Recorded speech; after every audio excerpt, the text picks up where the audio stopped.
saudara pendengar yang kami kasihi dimanapun Anda berada. Anda kembali bersama kami pada acara Telaga Tegur Sapa Gembala Keluarga.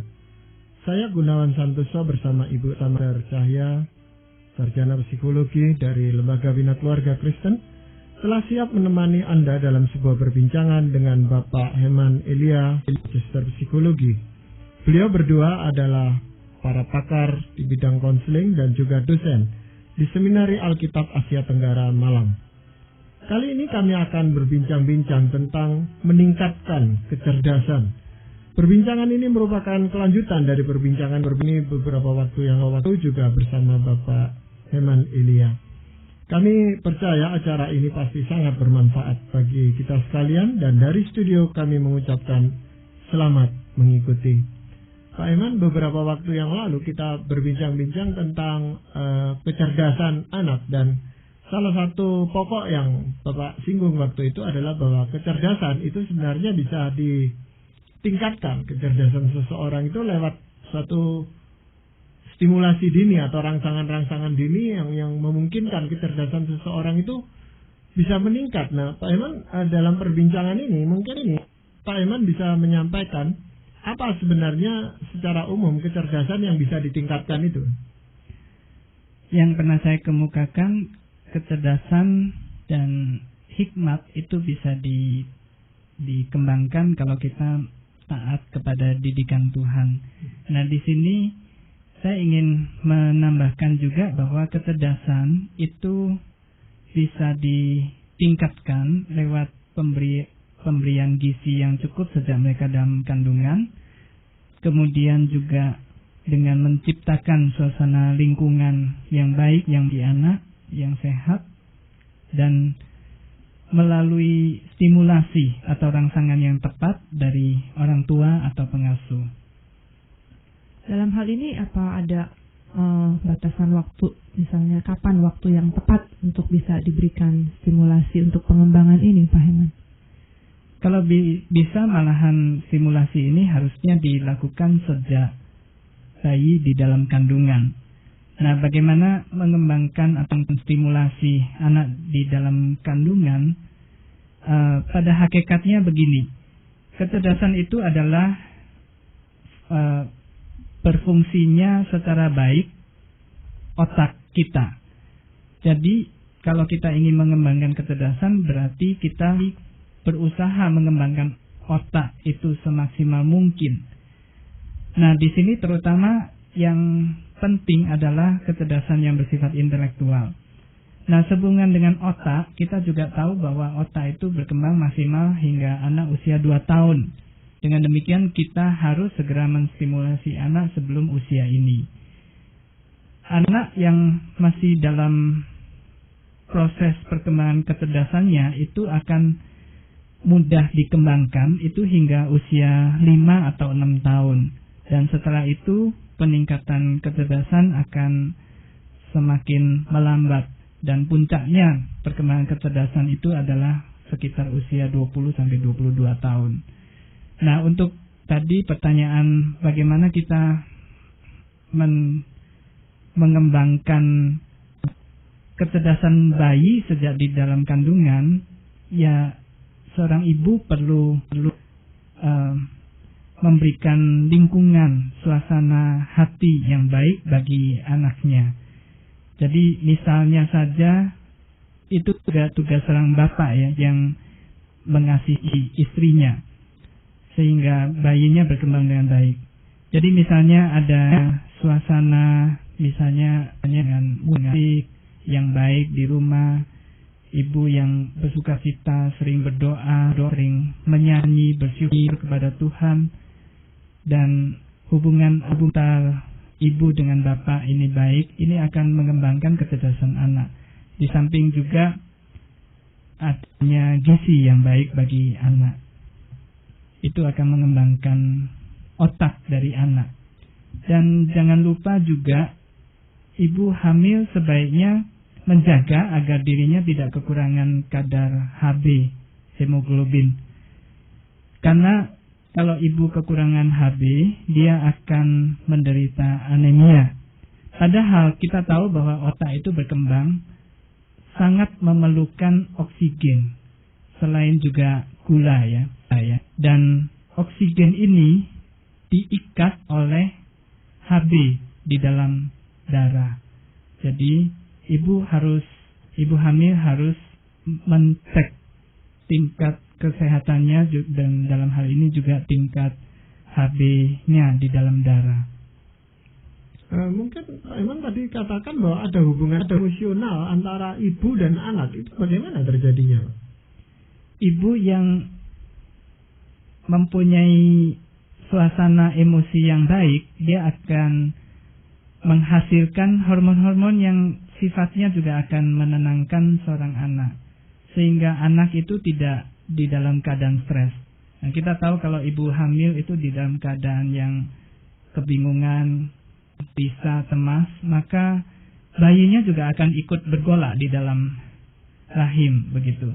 Nah, ini karena juga bayi itu merasakan suasana hati dari ibunya, dari antara lain dari hormon yang dikeluarkan ibunya, kemudian juga aliran darah dan sebagainya. Dengan kata lain, kalau ibunya sering bersedih karena hubungan dengan suami atau dengan anak-anak yang lain, itu akan sangat berpengaruh pada janin yang dikandungnya itu, Pak.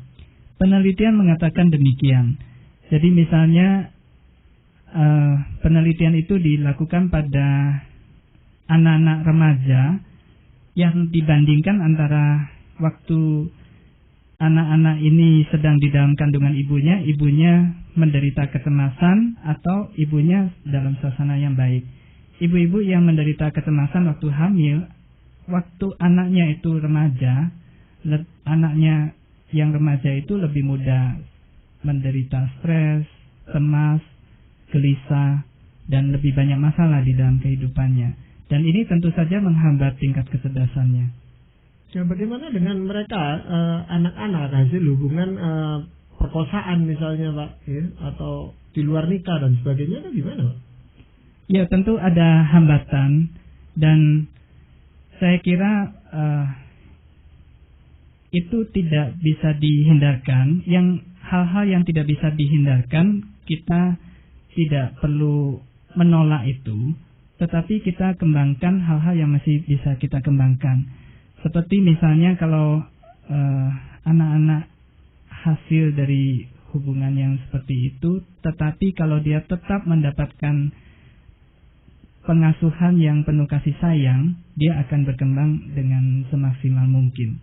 Satu contoh gambaran, ada penelitian yang cukup banyak membandingkan panti asuhan yang memberikan asuhan yang baik dengan seorang pengasuh tidak mengasuh lebih dari 10 anak, itu dibandingkan dengan misalnya seorang pengasuh mengasuh 50-an anak, yang tingkat kecerdasannya berkembang jauh lebih baik adalah pada panti asuhan yang dengan pengasuhan yang lebih intensif dan lebih baik.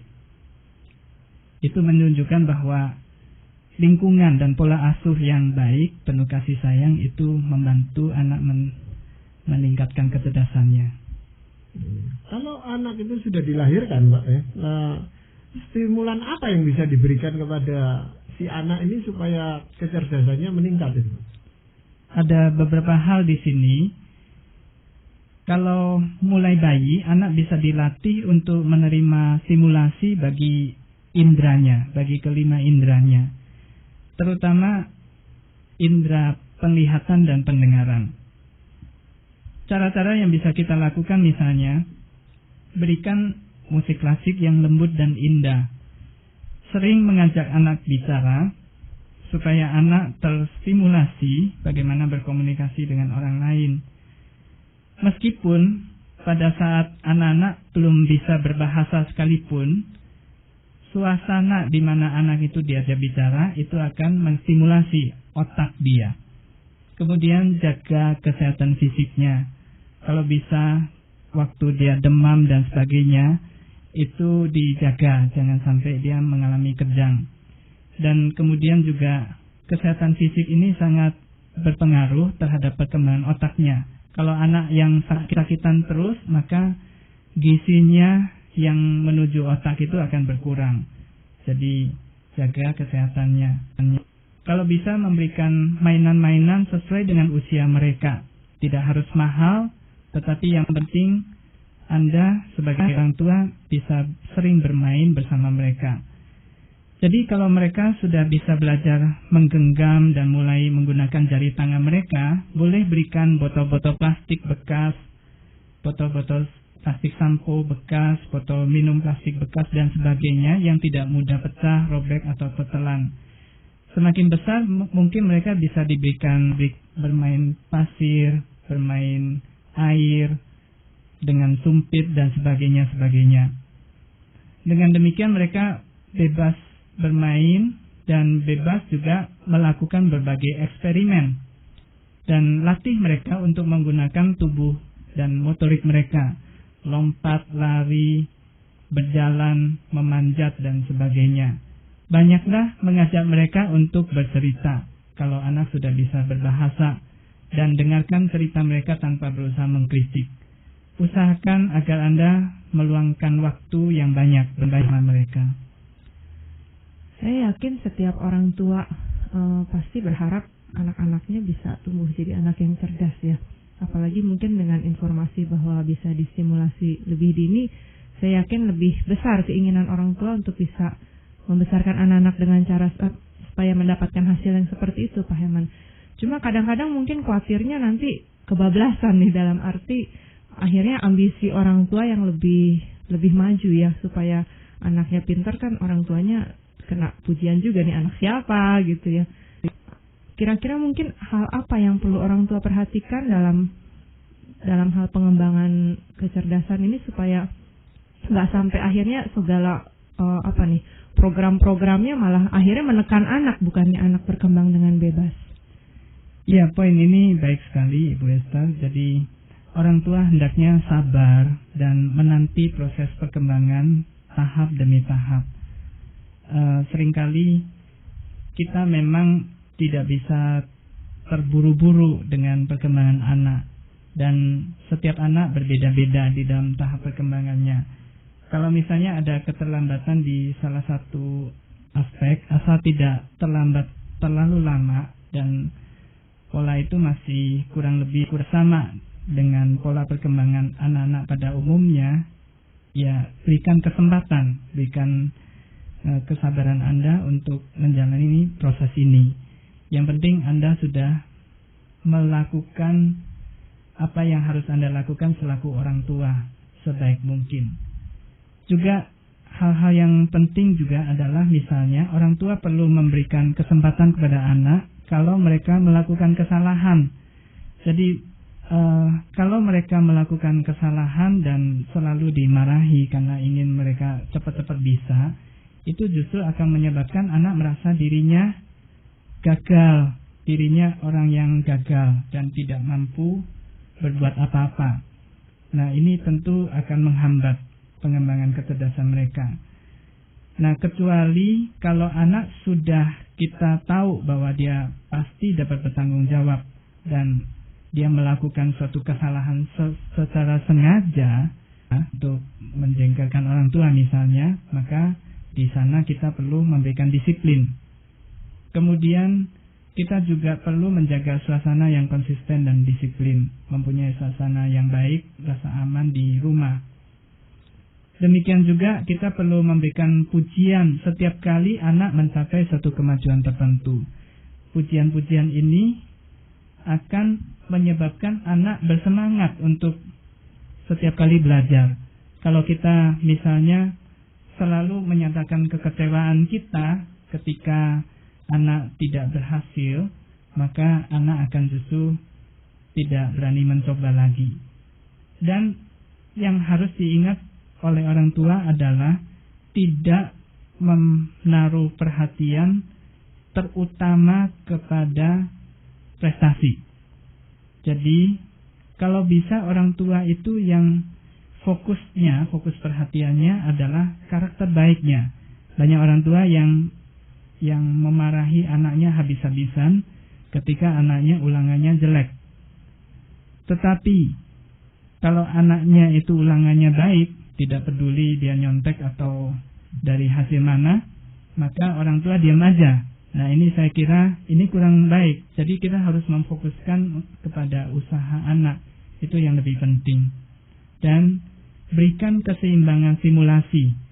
Jadi jangan hanya satu aspek aja, misalnya pelajaran aja, tetapi harus seimbang antara rangsang indrawi, intelektual, musik atau seni yang lain, motorik dan bahasa. Berikan juga mainan-mainan yang bisa dibongkar pasang. Jadi jangan memberikan mainan-mainan yang sudah jadi. Kemudian boleh berikan mainan yang sudah jadi, maksud saya, tetapi jangan itu saja. Tapi yang bisa lebih mengembangkan kecerdasan anak adalah mainan yang bisa dibongkar pasang. Dan kemudian untuk supaya kita tidak kebablasan, kita perlu sering sejak kecil mengajarkan anak-anak ini berdoa dan mengenal firman Tuhan. Karena sumber kecerdasan dan hikmat adalah Allah sendiri. Saya tertarik dengan yang tadi Pak Herman katakan, kemungkinan keterlambatan perkembangan anak, begitu Pak ya. Kan saat ini memang dengan gizi yang lebih baik, kemudian stimulasi yang juga lebih macam-macam bentuknya dibandingkan dengan katakanlah 10-20 tahun yang lalu, akhirnya memang anak-anak kelihatannya memang lebih pintar gitu ya, dalam arti misalnya beberapa tahun sudah bisa melakukan hal-hal yang mungkin beberapa tahun yang lalu anak usia itu belum bisa lakukan. Akibatnya saya lihat anak-anak yang sebenarnya normal, tetapi karena tidak seunggul anak-anak yang memang lebih unggul tadi untuk ukuran zaman sekarang, orang tua jadi khawatir dan merasa, wah anak saya kok lambat, anak saya kok kurang. Dalam hal ini sesungguhnya ukurannya tuh yang mana gitu, sehingga kapan saatnya orang tua bisa mulai katakanlah layak untuk mulai curiga akan perkembangan anaknya memang lebih lambat. Jadi memang sungguh-sungguh lebih lambat atau hanya kekhawatiran orang tua saja dibandingkan dengan anak-anak yang unggul begitu. Agak susah memang menentukan kapan kita harus menaruh perhatian ekstra kalau anak-anak ini terlambat. Tapi ukuran secara umum adalah kalau misalnya kita bandingkan anak kita tingkat perkembangannya itu masih tergolong 50% dari anak-anak seusianya, itu berarti anak ini berkembang normal. Saya ambil contoh misalnya usia 2 tahun belum lancar bicara, itu normal. Tetapi kalau sudah usia 3 tahun belum ada satu patah kata pun kecuali mama dan papa, itu yang bisa diucapkan anak, berarti anak itu ada masalah dan harus dilatih secara khusus di dalam hal komunikasi. Itu salah satu contoh. Jadi secara umum kalau misalnya anak itu masih masuk di dalam 50% itu atau 50 atau 60% itu, maka anak itu tergolong baik, masih tergolong sehat dan normal. Mungkin di tengah persaingan ini memang kekhawatiran yang berlebihan dari orang tua itu bisa menilai anak kita atau anaknya itu secara keliru gitu Pak Eman. Sebenarnya normal lalu dinilai abnormal, padahal yang mestinya yang abnormal itu yang terlalu cepat atau dipaksa untuk lebih cepat, itu yang membuat orang-orang normal ini jadi tidak normal lalu. Ya, bisa ada kemungkinan itu terjadi. Ya. Cuman ini Pak Eman, tadi Pak Eman katakan mengenai mainan atau apa ya. Memang lebih mudah bagi orang tua untuk membeli mainan itu, tetapi memilihkan yang tepat itu yang agak sulit karena memang enggak semua toko mainan juga tidak mengerti kadang-kadang. Yang jualan itu sendiri tidak mengerti ini cocok enggak untuk anak usia sekarang. Dia sendiri juga mungkin penjaganya itu belum punya anak. Nah itu gimana Pak Eman pedomannya? Tadi yang Pak Eman katakan bisa dilepas Pak. Nah yang dilepas tuh kadang-kadang terlalu kecil sehingga kekhawatiran orang tua nanti ditelan lalu kena mata lah itu. Ya memang agak sulit karena pembuat mainan juga maunya untung. Nah kalau bisa ya hal-hal yang membahayakan anak jangan diberikan kepada anak. Salah satu contoh misalnya pistol-pistolan yang bisa menembakkan sesuatu beberapa waktu lalu ini pernah terjadi di Indonesia, banyak anak yang menjadi buta seumur hidup karena ketendak temannya gitu. Kemudian juga seperti tadi dikatakan, pecahan-pecahan atau komponen dari mainan yang terlalu kecil, terutama untuk anak usia di bawah 4 tahun, 5 tahun, itu jangan diberikan. Biasanya memang ada petunjuk di kotak setiap mainan tentang batasan usia, tetapi orang tua ya sebaiknya berhati-hati juga. Lebih baik membelikan mainan yang bisa mengembangkan kecerdasan anak, mengenal warna, mengenal bentuk, mengembangkan keterampilan motorik dan sebagainya. Itu yang lebih baik diberikan buat anak. Dan terutama kalau misalnya komponen-komponen yang kecil itu berbahaya bagi anak-anak yang masih banyak menggunakan mulutnya, segala macam dimasukkan ke mulutnya atau bahkan ke hidungnya mungkin. Nah, itu cukup berbahaya dan sebaiknya tidak diberikan kepada anak. Kalau tadi Pak Gunawan bicara soal penjual mainannya ya Pak ya, kalau saya sering lihat justru suster sekarang. Maksudnya kalau orang tua yang punya uang kan belikan mainan-mainan yang paling modern, paling canggih, tetapi orang tua nggak pernah temenin main, suster atau pengasuh anak juga nggak ngerti. Akhirnya yang sebenarnya bisa menstimulasi ya cuma sekedar dimainkan asal-asalan, nggak optimal juga ya. Iya, dan ada satu tambahan dari saya, tidak harus kita belikan mainan. Jadi misalnya ya, anak-anak yang bisa berkembang kecerdasannya, dia bisa bermain pura-pura. Dia menggunakan seketemunya peralatan di samping dia untuk dijadikan mainan.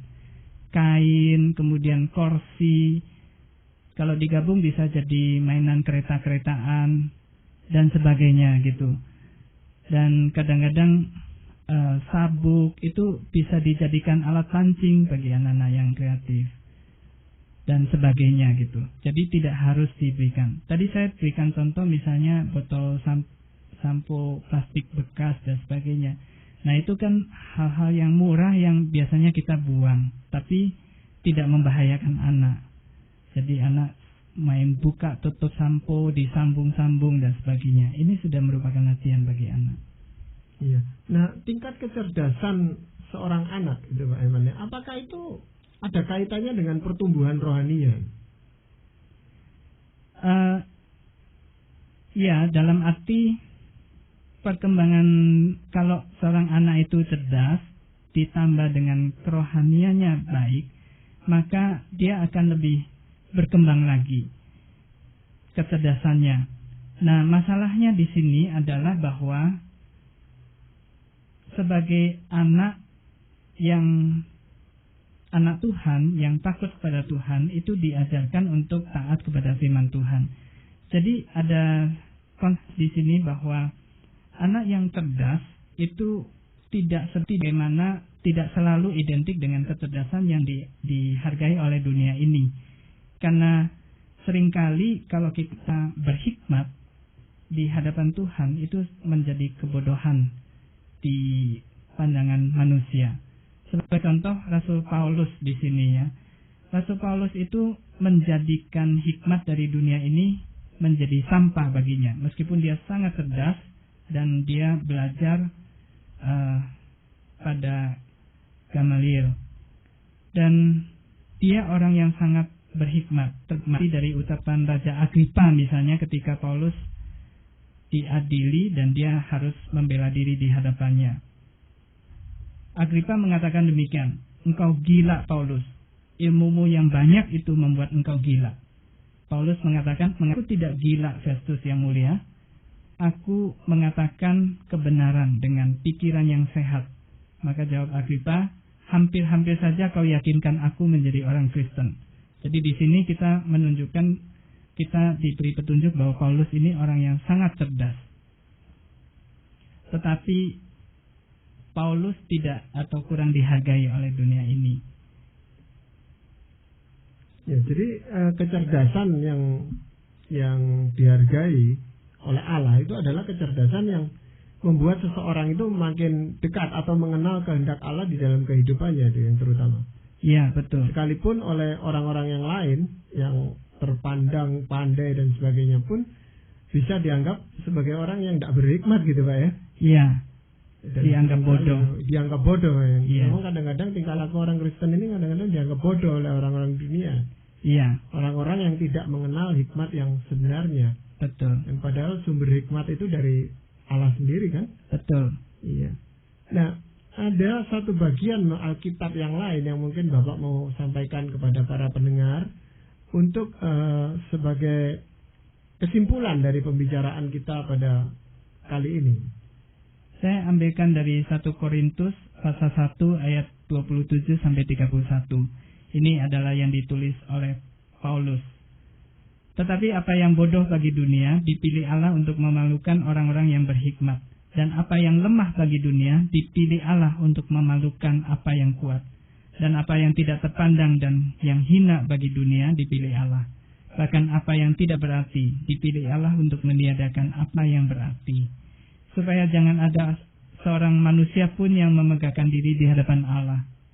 Tetapi oleh Dia kamu berada dalam Kristus Yesus, yang oleh Allah telah menjadi hikmat bagi kita. Ia membenarkan dan menguduskan dan menebus kita. Karena itu seperti ada tertulis, barang siapa yang bermegah, hendaklah ia bermegah di dalam Tuhan. Nah, ini penghiburan bagi kita yang dianggap bodoh oleh dunia ini. Ya, tetapi itu bukan berarti kita membiarkan diri kita hidup di dalam kebodohan. Ya, betul. Karena apa? Konsep seperti ini memang sulit untuk diterima oleh masyarakat pada umumnya, Pak. Iya. Tapi inilah firman Tuhan yang tadi Pak Eman katakan menghibur kita. Iya. Jadi kita sebagai orang tua juga bertanggung jawab atas anak-anak yang dipercayakan kepada kita. Dan kita berharap tentunya melalui perbincangan ini orang tua lebih banyak menaruh perhatian, meluangkan waktu dan sebagainya untuk menstimulasi kecerdasan anak. Karena itu saya rasa membutuhkan banyak waktu, banyak perhatian, dan ya segala macam itu pengorbanan dan sebagainya itu saya rasa harus ada, Pak. Iya. Ya. Ya, jadi Pak Iman banyak terima kasih untuk kesempatan kali ini. Sama-sama. Dan saya percaya perbincangan meningkatkan kecerdasan ini akan menjadi bermanfaat bagi banyak pendengar kita. Saudara-saudara pendengar, demikianlah tadi Anda telah mengikuti perbincangan kami dengan Bapak Heman Elia, Magister Psikologi dalam acara Telaga, Tegur Sapa Gembala Keluarga. Kami baru saja berbincang-bincang tentang meningkatkan kecerdasan lewat stimulasi dini. Bagi Anda yang berminat untuk mengetahui lebih lanjut mengenai acara ini, kami persilakan Anda menghubungi kami lewat surat. Alamatkan surat Anda ke Lembaga Bina Keluarga Kristen atau LBKK, Jalan Cimanuk 58, Malang. Saran-saran, pertanyaan, serta tanggapan Anda sangat kami nantikan. Akhirnya dari studio kami ucapkan terima kasih atas perhatian Anda, dan sampai jumpa pada acara Telaga yang akan datang.